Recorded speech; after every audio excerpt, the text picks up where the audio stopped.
Bonjour, alors aujourd'hui je vais vous parler des pompes. Depuis quelques semaines déjà, je vois beaucoup sur les réseaux sociaux des gens qui font des pompes. Alors tout ça c'est dans le cadre de cette initiative qui part d'un très très bon sentiment, qui est très positif pour soutenir une cause donc, qui consiste à faire 22 pompes pendant 22 jours. Donc tout ça c'est très très bien, c'est très positif et vraiment j'encourage tous ceux qui se sont lancés dans ce défi à aller au bout et puis à en parler, c'est super.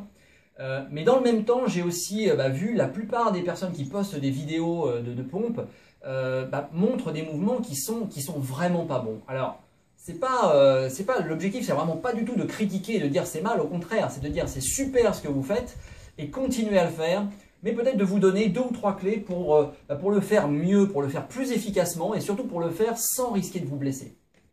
Donc je vais vous montrer, sans avoir la prétention d'avoir un mouvement parfait, mais en tout cas un mouvement correct. Un mouvement correct de pompe, ça doit ressembler à ça.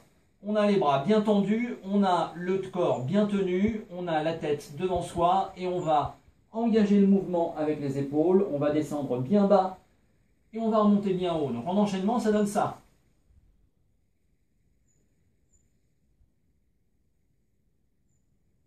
Voilà. Et trop souvent, ce qu'on voit, c'est le plus fréquent, c'est les coudes à l'extérieur. Donc là, c'est il y a gros risque de blessure pour les épaules et pour les coudes, au lieu de les avoir bien près du sol, du corps. On voit aussi beaucoup d'amplitudes très réduites. Alors ça, c'est dommage parce que ça sert vraiment pas à grand chose. Et si vous avez du mal à boucler une pompe complètement, eh bien, faites-la sur les genoux, mais quand vous la faites sur les genoux, faites-la en amplitude complète. Et si c'est encore trop difficile, faites le même mouvement, mais sur un plan incliné, contre une table, ou même contre un mur. Mais l'idée, c'est, quelle que soit l'inclinaison de votre corps, de toujours avoir ce bon mouvement avec cette belle pression.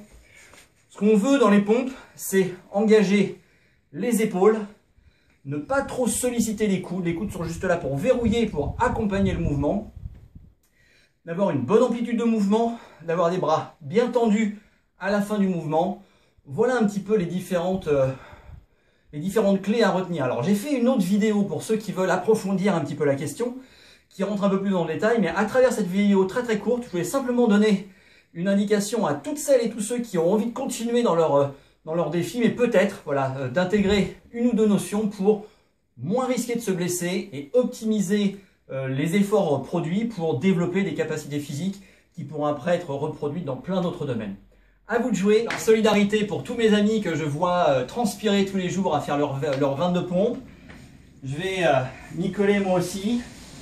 Donc 1, 2, 3, 4, 5, 6, 7, 8, 9, 10, 11, 12, 13, 14, 15, 17, 18, 19, 20, 21 et 22. Voilà, là c'est vraiment à vous de jouer maintenant.